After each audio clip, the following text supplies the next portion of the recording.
축복의 통로 첫 번째 시간, 하란에 잡힌 데라. 창세기 11장 26절에서 32절 봉독했습니다. 여러분, 축복의 통로는 누굴까요? 하란은 어딜까요? 데라는 누굴까요? 네, 축복의 통로는 하나님의 축복을 온 세계에 전하는 사람, 우리를 얘기하는데요.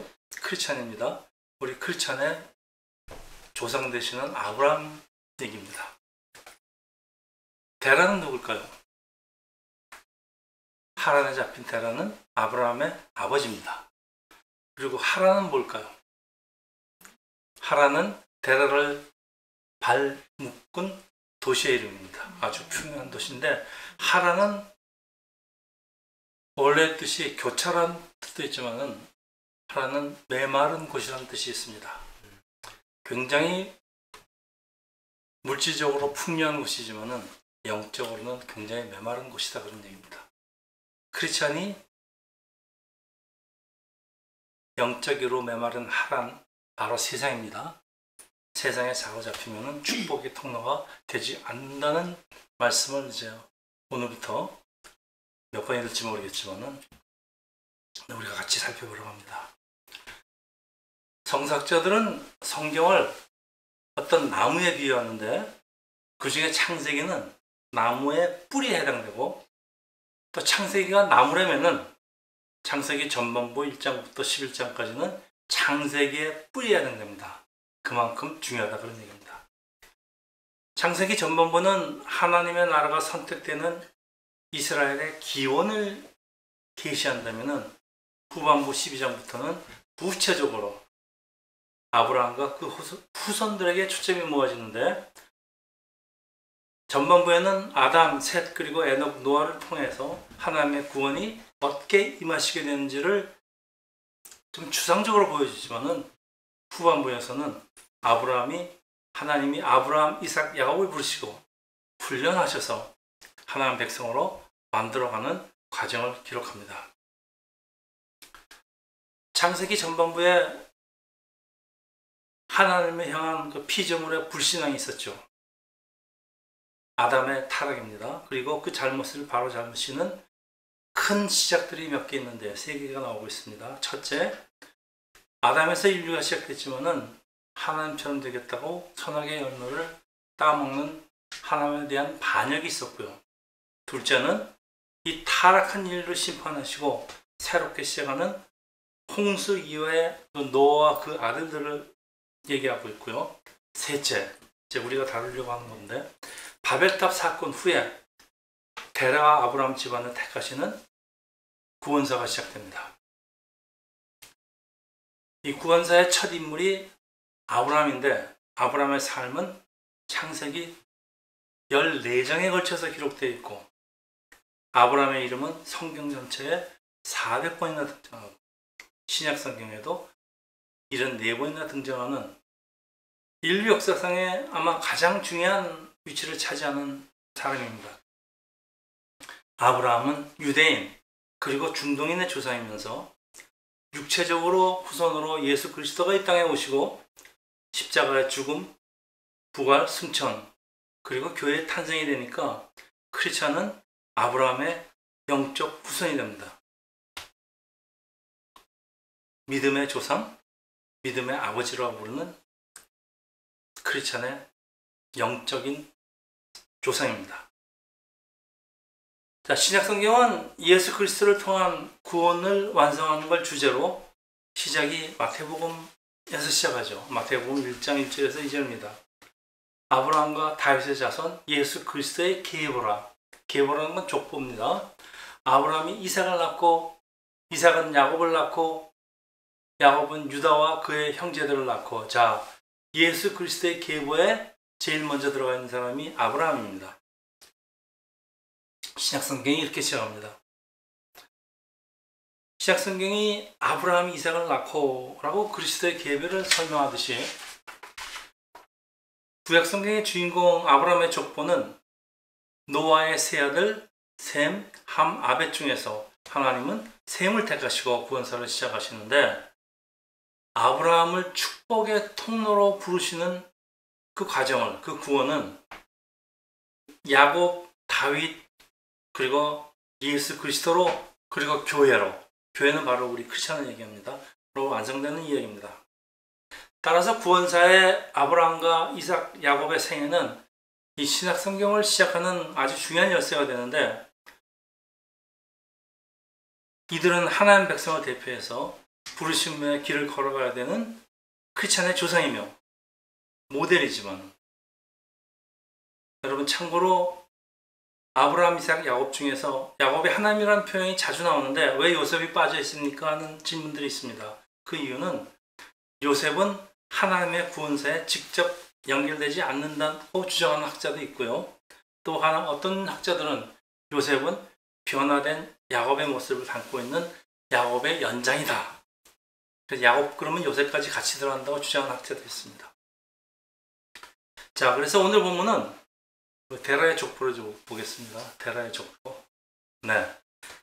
본문은 아브라함의 아버지 셈의 자손인 데라의 족보를 설명하는데 창세기 11장 27절에서 30절입니다. 데라는 70세에 아브라함과 나홀과 하란을 낳았더라. 데라의 족보는 이러하니라. 데라는 아브라함과 나홀과 하란을 낳고 하란은 롯을 낳았으며 하란은 그의 아버지 데라보다 먼저 고향 갈대우르에서 죽었더라. 아브라함과 나홀이 장가들었으니 아브라함의 아내의 이름은 사레요. 나홀 아내의 이름은 밀간이 하란의 딸이요. 하란은 밀가의 아버지며 또 이스가의 아버지더라.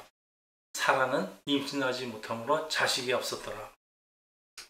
자, 데라는 70세가 되어 아들을 낳기 시작했는데 본문에는 아브라함, 나홀 그리고 하란 순으로 세 아들의 이름이 연결되고 있지만은 여러분 제가 이제 간단한 수학 문제를 내겠습니다. 데라가 죽은 나이가 하란에서 죽은 나이가 205살입니다. 창세기 12장에 이렇게 나옵니다. 그런데 만약 데라가 70살에 첫 아들이라고 아브라함을 첫 아들이라고 생각을 한다면은 70세에 아브라함을 낳았다면은 데라가 죽을 때 아브라함의 나이는 몇 살일까요? 35. 네, 205살에서 75를 빼면은 아브라함 나이가 135살이 되어야 됩니다. 근데 창세기 12장에 뭐라고 나옵니까? 아브라함의 나이가 하란을 떠날 때 데라가 죽을 때 75살이라고 나옵니다. 그리고 아브라함의 나이 75살이 만약에 아브라함의 나이가 130살이면은요 성경 다시 써야 됩니다. 자, 성경에 사람 인물이 나올지 꼭 나이 순서대로 나오질 않죠. 중요한 사람부터 나옵니다. 여기서 중요한 사람은 아브라함 한 사람입니다. 자, 그러니까 데라가 70세에 하란을 낳았다고 학자들이 주장합니다. 아마 그 맞을 겁니다. 그리고 둘째가 나홀을 낳고 그리고 130세 제일 마지막 아들 아브라함을 낳았다고. 그리고 그 다음에 데라는 다른 여자 사이에서 딸 아브라함에가 아나 되는 사라를 낳았다는 학자들의 가설이 설득력이 있는 이유는 성경에는 가장 중요한 사람 이름이 뭐예요? 자, 하란은 아버지 데라보다 먼저 갈대우르에서 죽었다고 합니다. 그리고 하란에게는 롯과 밀가라는 딸이 있었는데 이건 롯은 삼촌 아브라함을 따라서 가나안까지 따라간 사람이에요. 그러니까 아브라함이 아들처럼 조카지만 아들처럼 여기는 사람입니다. 그래서 그게 다 계산이 이제 맞아 들어갑니다. 그래서 밀가는 삼촌인 나홀과 결혼해서 아들 부델을 낳았고 부델은 라반과 리브가로 나왔습니다. 여러분 이렇게 족보를 듣는 이유는 여기 나오는 이 모든 사람들이요 앞으로 전개되는 창세기 내용을 이해하는데 굉장히 도움을 줍니다. 자, 사라는 아브라함의 배다른 동생인데 처음부터 시작부터 잉태하지 못하는 여인이라고 선포하는 이유는 뭘까요?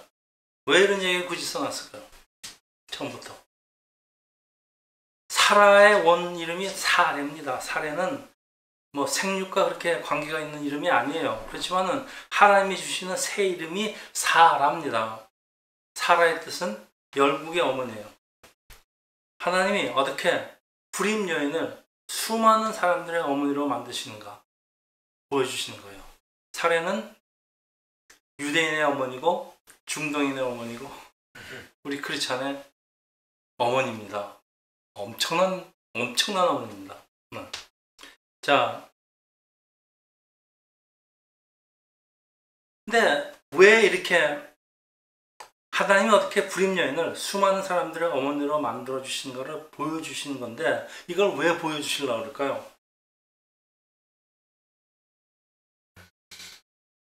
뭐 신앙까지 할 필요는 없고요. 이게 전부 다 신약하고 연결되어 있습니다. 성경의 초점은 예수입니다. 잘 모르는 거 있으면 예수라고 그러면 돼요. 그러니까 나중에 처녀의 몸에서 태어난 예수 그리스도를 염두에 두고 하신 얘기입니다. 그러니까 사람들이 서로 교회 다니는 사람까지도 예수를 동정녀 잉태를 쉽게 받아들이려고 하지 않습니다.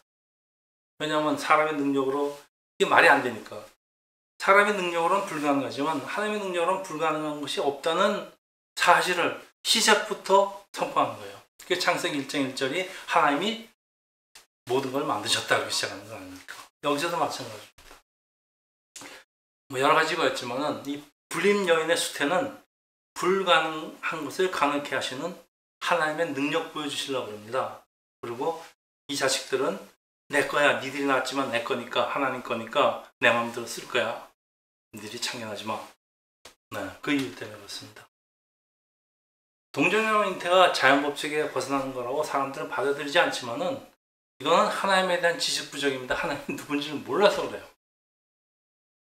하나님은 흙으로 아담을 빚으시고 생명을 불어넣어 창조하신 분인데 하나님한테 불가능한 건 없어요. 그러니까 성경에서 이건 말도 안 된다. 말이 되는 거면 우리 믿자. 그런 사람들 많이 있습니다. 그런 신학자도 많이 있습니다. 이게 전부 다 하나님이 누군지를 몰라서 그래요. 자, 그리고 우리 계속해서 당시의 배경과 지리를 아는 게 우리 본문을 이해하는데 상당한 도움을 줍니다. 그래서 이 갈대아우르는 여러분 4대 문명, 자, 이 메소포타미아 문명의 발상지며 여러분 4,000년 전, 이때가 4,000년 전입니다. 지금 BC 한 2,000년이니까 이때 수세식 화장실이 있었다. 아주 화려하고 웅장한 문명의 풍요한 도시인데요. 이곳 사람들은 이게 메소포타미아 문명이기 때문에 달의 신, 달을 섬겼습니다. 달의 신, 신이라는 우상을 섬겼는데요. 이곳에서 바벨탑과 유사한 3층으로 된 지구라타가 발굴되었습니다. 여러분, 지구라타가 뭔지 보십니까? 저것도 이제 비교적 최근에 발견돼서 여러분 잘 모르실지 모르겠습니다. 지구라타는 저기 보이시다시피 지구라타인데 엄청난 거 보입니다. 저게 메소포타미아, 그러니까 저 밑에 보면 바벨탑 보이죠? 맨 밑에. 저게 바벨탑하고 거진 건축 구조가 같답니다. 그러니까 저걸 만든 사람들이, 바벨탑을 건설한 사람들이 저걸 만들었습니다. 그래서 창세기 11장에 바벨탑 얘기가 나오고 그 다음에 그 바벨탑을 만든 사람의 주모자가 니무롯이라고 했습니다.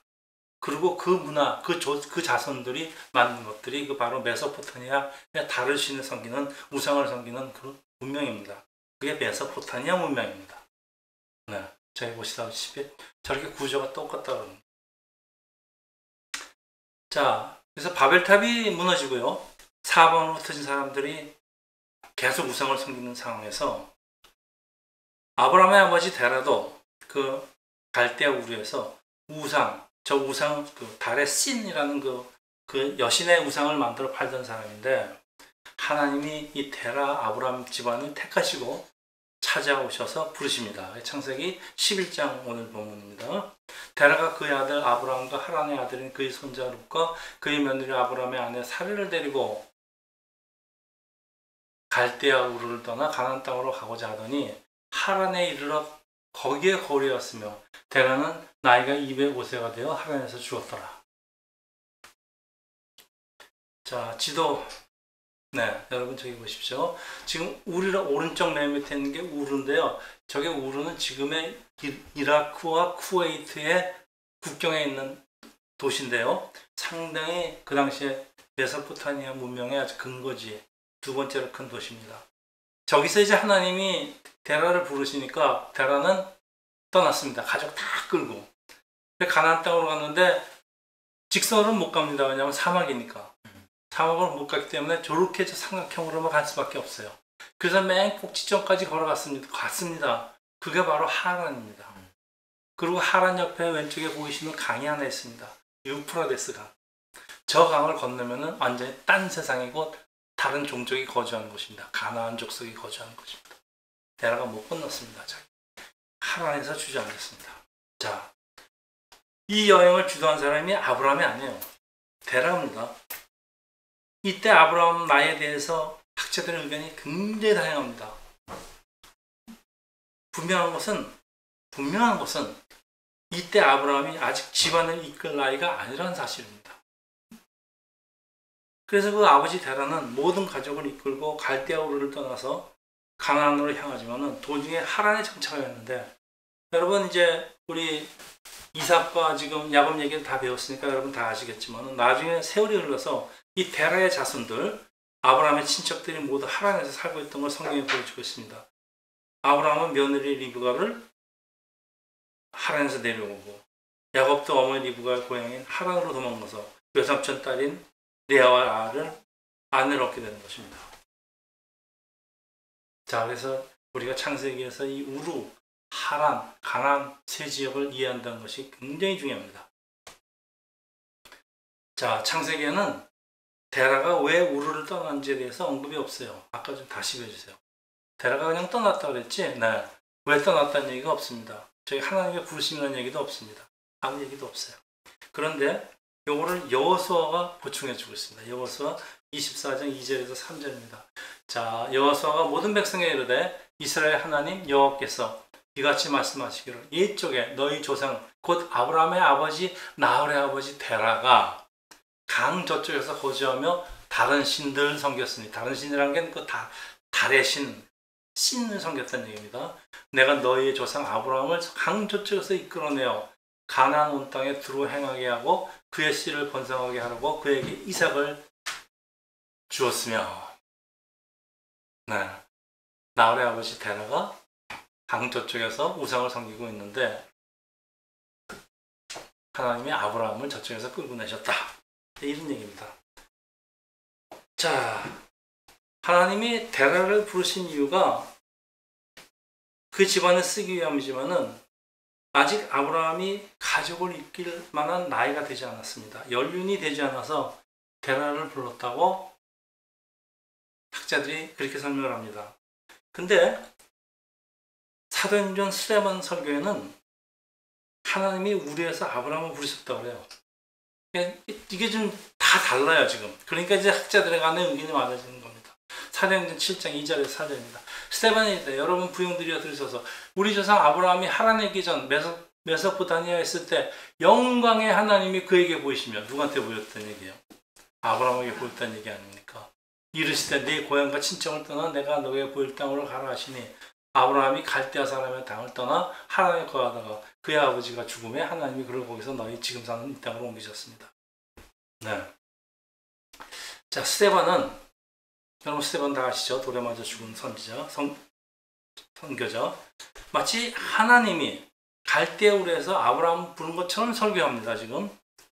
그래서 하나님이 아브라함을 부르신 것이 갈대아인지 우르인지 하란인지 학자 간의 의견이 분분합니다. 그런데 그게 중요한 것이 아니고, 하나님의 택하심은 한 개인에 앞서서 한 가족에게 먼저 임한다는 걸 감안하셔요. 데라 아브라함 집안이 임한 것이 중요한 거지, 언제 또 어디서 장소를 가지고 논쟁할 필요는 없습니다. 우리는 이거에 시비를 걸 필요가 없습니다. 분명한 사실은 데라는 온 가족을 이끌고 우상의 도시 갈대아 우르를 떠나 가나안 땅으로 행하지만은 도중에 더 큰 풍요한 우상의 도시 하란에서 발목을 잡히는데, 네, 이게 중요합니다. 왜 대라는 하나님의 부르심을 끝까지 붙들지 못할까요? 이 질문은 오늘의 우리한테 하는 얘기입니다. 여러분은 교회에 나왔다는 얘기는 가나안 땅으로 가고 있다는 얘기입니다. 아직 못 들어갔어요. 그런데 왜 못 들어가고 중간에서 그만두느냐? 여러분, 얼마나 많은 교회 다니는 사람들이 가나안 땅으로 못 들어간지 아십니까? 실제로 들어간 사람 많지 않습니다. 여러분, 가나안 땅이 어디죠? 영적으로? 천국입니다. 교회 다닌다고 구원받는 거 아니라는 얘기입니다. 자, 그 이유 첫째, 우르보다 더 화려한 도시 하란에 풍요하면 발목을 잡히고 그것에 안주하였다.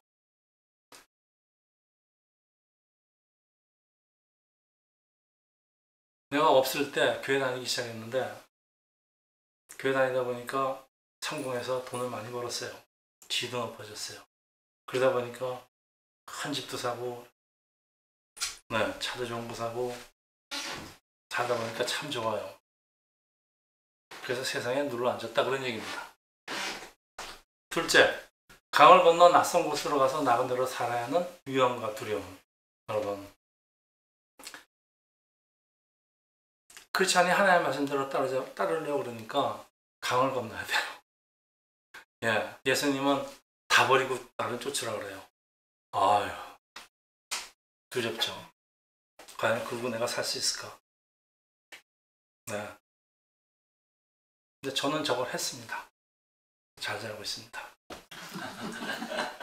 셋째, 갈대우를 떠나 먼 거리로 왔기 때문에 이 정도면 할 만큼 하지 않았을까, 여러분? 바로 요게 문제입니다.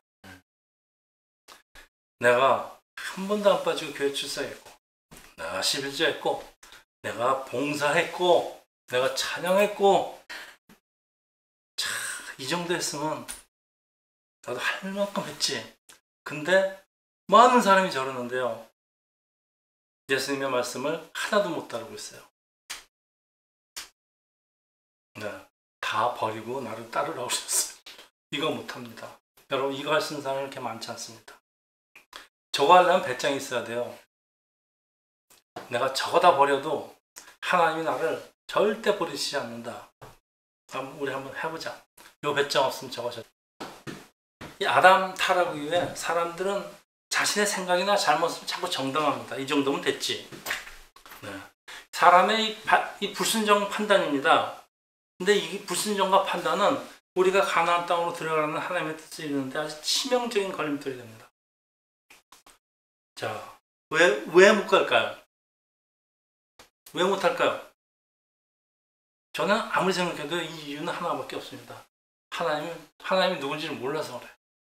과연 하나님이 나를 그 말씀대로 나를 지켜줄 수 있을까? 못해요. 그건 믿을 수가 없어요. 자, 또 지도봅시다. 여러분, 저 갈대아우르는 그 바벨론의 옛날 이름입니다. 갈대아우르라는 건 그 바벨론 문화입니다. 아주 고대 메소포타미아 바벨론 문화고요. 우르는 갈대아 지방의 두 번째로 큰 도시로 지금의 바그다드죠. 바그다드에서 남쪽으로 70마일 떨어진 것입니다. 그리고 저 하란은 우르보다 북동쪽에 위치한 지금의 터키 남반에 있는 큰 도시로 교차로라는 뜻을 가지고 있는데 교통의 중심지지만 아까도 말씀드렸지만 굉장히 메마르다 그런 뜻도 갖고 있습니다. 하란은 우리보다 더 번창한 최고로 큰 도시입니다. 그 메소포타미아의 가장 큰 도시예요. 하란은 동쪽으로는 이제 여러분 아수르 니느웨가 있고 서쪽으로는 해쪽 석이 있었고 남동쪽으로는 갈대아 우르가 있었고 서쪽으로는 가나안에 이르는 그 사방 8방으로 이어진 국제무역의 교차로입니다. 자, 여러분 보십시오. 오른쪽에 있는 그림 보면 저렇게 초록색으로 그려져 있죠. 저게 이제부터 얘기하는 그 포탈 크레센트. 크레센트는 이제 초장탈입니다. 초승달. 포탈은 비옥한 초승달. 생긴 게 꼭 초승달처럼 생겼는데 약간 비옥하게. 저기만이 비옥하고요. 딴 데는 사막입니다가 사람이 다닐 수가 없어요. 저기를 통과하지 않으면 유럽으로도 갈 수 없고 아프리카도 갈 수가 없습니다. 아시아 대륙에서. 그만큼 교차로입니다. 자, 하란은 갈대우르에서 북쪽으로 저 쿠웨이트 우르에서 북쪽으로 600마일 좀 올라간 지역이고요. 가나안은 왼쪽으로 남쪽으로 한 400마일 지점으로 내려가야 됩니다. 그리고 이 세 개 지점을 연결하는 게 삼각형이 되죠. 삼각형인데 하란은 이 포탈 크레센트 삼각형의 꼭 지점에 있습니다. 그래서 하란은 유브라를 떠난 대상들이 가나안 도착하기 전에 잠시 머무는 장소예요. 저기서 이제 물자를 새로 공급받고. 근데 이 데라가 강을 건너기가 두려웠을 것 같아요.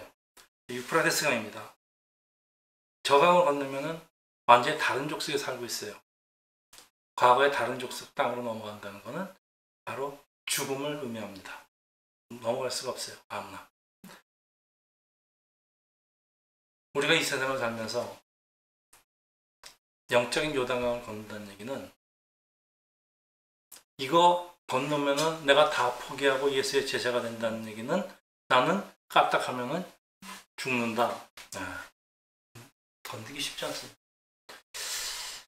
자, 근데 히브리인이라는 뜻은 강을 건넌 사람들, 여러분 다 아시죠? 히브리인이 되려면요, 강을 건너야 됩니다. 히브리인 영적으로 지금 크리스찬입니다. 크리스찬이 되려면 강을 건너야 됩니다. 요단강을 건너야 됩니다. 유프라테스강을 건너야 됩니다. 데라는 강을 건너야 하는 하나님의 부르심을 받았지만 강을 건너지 못한 이유는 완전히 다른 문화 건너 들어가는 두려움입니다. 사진 떠보십시오. 저기 신전이 있습니다. 저기 하란 신전인데요. 하란 신전은 유적지입니다. 당시 우르와 하란은 달의 신을 모시는 중심지였는데 이 하란에는 대신전이 있었다고 합니다. 저게 대신전의 지금 그 유적입니다. 자, 근데 여러분 흥미로운 사실인데 이 하란이라는 도시는 유태인들에게 나홀이라는 이름으로도 알려져 있는데 하란과 나홀이라는 도시 이름은 뭐가 똑같습니까? 데라의 두 아들 이름과 동일합니다. 어떻게 세상에 하란이라는 도시가 데라의 두 아들 이름을 가졌을까요? 이게 무슨 의미일까요, 여러분? 옛날에 그 동네 이름은요, 그 동네를 세운 사람이거나 혹은 그 동네의 최고의 실력자를 말하는데 데라의 아들들은 데라가 갈대아 우르를 떠나기 전부터 이미 하란과 깊은 관계가 있었다는 뜻으로 해석하는 학자들도 많습니다. 그러니까 하란의 가족이, 데라에 온 가족이 그냥 무작정 하란으로 올라가다 하란에 정착하게 되었는지 아니면은 하란이라는 곳이 그 전부터 근거지가 있던 것인지 여러분 알 수 없습니다. 그런데 어떤 성서학자들은 아브라함은 어렸을 때부터 하란에서 자랐다고 주장합니다. 어떤 사람은 아예 아브라함은 하란에서 출생했다고 주장하는 학자도 있습니다. 그러니까 어찌됐든 하란을 갈대아 우르를 떠난 것은 아브라함이 될 수가 없습니다. 주도한 것은 데라일 수밖에 없습니다. 여러분, 제가 질문 좀 하겠습니다. 저는 이 창세기 아브라함을 보면서요, 항상 우리 미국에 살고 있는 우리 한국인들의 위치와 아주 비슷하다고 생각합니다. 우리들의 고향은 어디입니까, 여러분? 한국입니다. 여러분, 몇 살 때 여기 오셨습니까? 사람마다 다르죠. 네. 우리 크리스찬, 여기 미국에 있는 이 크리스찬들은요, 하나님으로부터 너는 미국에서 내 부르심을 받아서 미국에서 사역하라는 부르심을 받은 사람들이에요. 저는 그래서 여기 목사로 있고 여러분 장차 뭐가 될지 저는 모르겠습니다. 그렇지만 하나님의 부르심을 받고 미국에서 사역할 사람들입니다. 여러분한테는 하나님의 부르심이 있다 그런 얘기입니다. 그러면 태욱 씨는 누가 미국으로 데려왔습니까? 하나님, 또 하나님 빼고 아버지. 그렇죠, 아버지죠. 그러면 데라가 주도했죠. 아버지 데라가. 네. 그럼 하나님이 누구를 부르셨습니까? 아버지. 아버지를 쓰셨죠. 네. 그러면 궁극적으로 하나님이 데라를 쓰셨습니까? 하란을 쓰셨습니까? 하란. 아니죠. 아브라함을 쓰셨습니다. 아브라함. 그럼 하나님 누굴 쓰실 것 같아요? 저요. 그렇지. 계산이 그렇게 나오는 겁니다. 자, 우리 민주도 비슷할 거고, 민주하고 이제 우리 누구냐, 정원우. 정원우는 미국으로 누가 데리고 왔습니까? 스스로 왔죠? 예. 그렇지만 미국으로 보낸 사람이 누굽니까? 부모죠. 예, 그럼 뭐 계산 똑같죠. 자, 우리 재창이는 누가 데려왔는지 내가 알아요. 재창이 어머니가 데리고 왔어요. 미셸은 누가 데리고 왔어요? 미셸? 부모님들. 그렇지.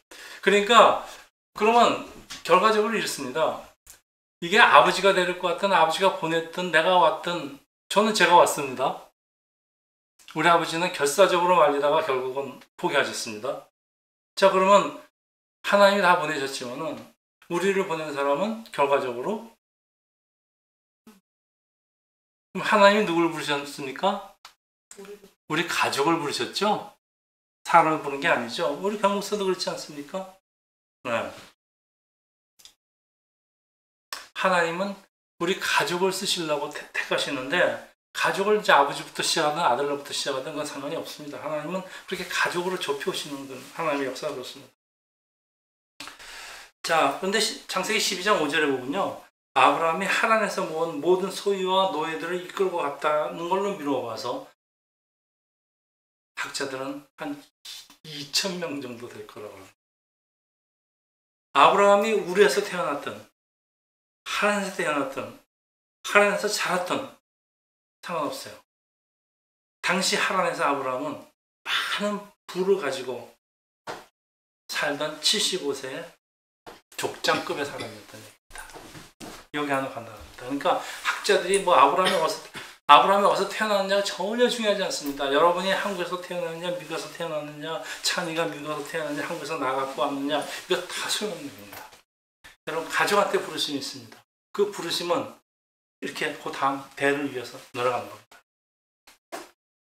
그래서 성서학자들의 해석이 사도행전에서 보여주는 하나님께서 아브라함을 갈대아 우르에서 부르셨는데 왜 하란에서 불렀다고 그러냐, 이런 논쟁은요 다 소용없는 논쟁입니다. 하나님이 아브라함을 포함한 데라 전 가족에 대한 부르심이라고 보는 게 합당할 것입니다. 지금 우리 성경으로 봤을 때 데라의 역할은 가나안까지 다 가족을 가지고 데려가야 하는데 데라가 거기까지 못 가고 하란까지 왔습니다. 그래도 하란까지는 왔습니다. 거기서 데라가 중단하니까 아브라함이 데라가 죽자마자 아브라함을 끌어내시는 겁니다. 상관이 없습니다. 오늘의 우리의 주제는 왜 데라는 하란에서 더 이상 가지 못하느냐가 하나님 먼저 민족을 택하시고 그 다음에 집안을 택하시고 그리고 마지막으로 사람을 택하시는데 노아의 세 아들 중에서 셈을 택하고 셈의 자손 중에 데라를 택하고 그게 창세기 11장 후반부의 내용입니다. 데라의 아들 중에서 아브라함을 택한 것. 이게 이제 다음 시간에 창세기 12장입니다. 그리고 그 다음에 이삭, 야곱, 유다, 다윗, 신약에는 요셉과 마리아를 좁혀오시는 거 우리가 배우지 않았습니까? 그 성경에는 아버지와 아들과 또 자손을 동시하는 표현들이 상당히 많이 있습니다. 그래서 하나님이 아브라함을 갈대 우르에서 부르셨다는 표현에는 데라의 온 가족, 아브라함과 모든 자손들, 그리고 오늘의 우리들, 크리스찬까지 포함되는 사실을 잊으시면 안 됩니다. 그리고 우리는 하나님의 부르심을 받았습니다. 왜? 어떤 역할로 하나님의 부르심을 받았을까? 크리스찬은. 아브라함은 어떤 역할로 하나님의 부르심을 받았을까요? 네. 이게 이제부터 우리가 오늘부터 살펴볼 축복의 통로입니다. 축복을 전하는 통로로 부르심을 받았습니다. 하나님의 축복을 우리 이웃한테 전하는 통로. 네. 우리가 막히면 어떻게 됩니까? 통로가 막히면은 아무것도 아닙니다. 자, 하영 씨는 어떻게 미국으로 왔습니까? 그렇지만은 하영 씨 집안에서는 믿는 사람이 하영 씨가 1번 타자죠? 그럼 하영 씨 집안을 하나님의 축복을 전하는 축복의 통로가 되는 겁니다. 네, 그렇습니다. 자, 이제 말씀을 좀 정리 좀 하겠습니다. 적지 않은 크리스찬들이 신앙생활을 하면서 이 정도면 되지 않았을까? 적지 않은 크리스찬이 아니라 대부분의 크리스찬입니다. 좀 죄송합니다. 현 위치에 만족하면서 더 이상 앞으로 나가지 않는데 이걸 갖다가 절반의 순종이라고 표현하겠습니다. 여러분, 절반의 순종이 순종일까요? 신앙생활에서 똑같이 적용됩니다. 신앙생활에는 도중하차가 없습니다. 이런 점들을 사도들이 이제 고민을 합니다. 히브리서 12장 1절입니다. 그러므로 우리에게 구름같이 둘러싼 허다한 증인들이 있으니 그 다음부터입니다. 모든 무거운 것과 얼매기 쉬운 죄를 버리고 인으로써 우리 앞에 달린 경주를 하며, 경주는 달리기입니다. 또 빌립보서 3장 12절입니다. 내가 이미 얻었다 함도 아니요 온전히 이뤘다 함도 아니라. 여러분, 이 정도면 되지 않았겠느냐 그러지 말라는 얘기입니다. 저게 오직 내가 그리스도 예수께 잡힌 바 된 그것을 잡으려고 달려가노라. 여러분, 이루지 않았다는 얘기입니다. 언제까지? 우리가 예수 그리스도를 잡을 때까지. 그래서 예수 따르는 일은 경주죠. 달리기에 비유하는데, 달리기, 여러분 마라톤에 한번 출발하면 끝까지 쉬지 말고 달려야 하는 경주입니다. 그리고 천국을 향한 달리기도 똑같습니다. 쉬지 말고 달려가야 합니다. 중간에 쉼은 대라입니다. 그것이 세상에 발목 잡힌 대라의 얘기입니다. 그리고 안타깝지만은 대라는 가나안 땅으로 들어가지 못했습니다. 무슨 말입니까? 못 갔다는 얘기 아닙니까? 부르심을 받았지만은 못 갔습니다. 여러분, 우리 자신을 지키기 위해서 쌓아왔던 어떤 세상적인 힘들, 우리 옛사람, 또 습성을 극복하지 않으면 그것들이 결국 우리의 발목을 잡아서 우리를 더 이상 전진하지 못하게 한다는 말씀 아닙니까? 대라는 하나님의 부르심을 받고 우리를 떠나 하나님까지 갔으나 가나안까지 이르지 못했는데 대라의 순종은 하란까지. 그리고 이것은 불순종입니다. 절반의 순종이 아니라 토탈 불순종입니다. 더 좋은 세상으로 갔으니까. 자, 하나님이 준비하신 나라, 그것이 가나안입니다. 그게 새 나라, 새 땅, 새 하늘과 새 땅입니다. 세상의 화려함에 빠지고, 세상의 안락함에 빠지고, 세상의 풍요함에 빠지고, 거기다가 이걸 내가 포기하면 미래에 대한 두려움에 발목을 잡혀서 가던 길을 중단하였다. 세상에 눌러앉아서 세상 사람들과 그냥 같이 주일에 한번 교회는 나오고 그렇게 세상처럼 살았다, 그런 얘기입니다. 자, 여러분, 대라는 부르심을 받았지만 가나안에 들어가지 못한 사람인데 이걸 무엇을 의미하는지 다 잘 알 수 있습니다. 그 다음 질문이 중요합니다. 여러분, 나의 발목을 붙들고 있는 나의 하나는 무엇일까요? 사람마다 다 다르죠. 나를 가나안으로 들어가지 못하게 하는 것은 무엇일까요? 하나님입니다. 하나님 무엇일까요? 하나님의 뜻을 이루는 길을 막고 있는 것이 있다면 그것이 바로, 그게 나한테는 하나님입니다. 그런데 나에게 있는 하나님 무엇인지 사람마다 다 다른데 빨리 없애버리지 않으면은 이 하나님에게, 세상에게 발목을 잡혀서 결국은 세상에서 죽고 가나안으로 들어가지 못합니다. 여러분, 교회에 출석하고 예수를 믿기로 작정을 하였다는 건 천국을 향해서 길을 떠났다는 거예요. 여러분, 천국을 향해서 우리 길을 가고 있습니다. 그런데 세상의 풍요함에 발목을 잡혀서 세상에서 삶을 마치게 됐다는 이 얘기로 참 두렵게도 모두 다 천국에 가지는, 마태복음 16장 24절인데 여러분 잘 아시죠? 이에 예수께서 제자들에게 이르시되 누구든지 나를 따르거든 자기를 부인하고 자기 십자가를 지고 나를 따를 것이니라. 아주 유명한 말씀입니다. 여러분, 여기 단순하게 우리 번역된 게 십자가를 지고 나를 따르라는 그 원문 표현에는요, 나를 따르라는 원문 표현에는 끝까지 따르라는 의미가 포함되어 있습니다. 제가 신학교 다닐 때 이거 갖고 참 많은 토론들을 했습니다. 누가 과연 정말 예수님이 원하신 대로 살 수 있을까? 따를 수 있을까? 끝까지 따를 수 있을까? 네. 자, 우리가 예수를, 여러분, 그거 아시죠? 우리가 하나님을 따르는 일도 우리 의지로, 우리 힘으로 할 수 있는 일 아닙니다. 여러분, 그거 잘 아시죠? 내가 하려고 그러면 안 됩니다. 우리가 예수를 따르는 것은 우리가 천국에 들어갈 때까지 쉬지 말고 계속돼야 되는 일입니다. 그런데 우리 힘만으로는 도저히 감당할 수 없는 거라는 걸 여러분 마음 깊이 간직하십시오. 상당한 위로를 줍니다. 내가 못해도 하나님은 내가 열심을 다해서 하신 것을 하나님이 보십니다. 여러분, 제가 그래서 신앙생활에서는 자세가 그렇게 중요하다고 강조하는 겁니다. 여러분, 꼭 여러분이 힘이 안 돼서 못하는 걸 하나님이 모르시겠습니까? 너는 힘이 안 돼서 못하니까 너는 탈락? 하나님 그러지 않으십니다. 자세가 그렇게 중요합니다. 여러분 힘을 다하세요. 그럼 하나님이 도와주십니다. 네. 그래서 예수를 꼭 붙들고 예수를 붙들어야 됩니다. 가나안까지 들어가 하나님의 축복을 전하는 여러분 축복의 통로가 되기를 예수 이름으로 축원합니다. 기도하겠습니다.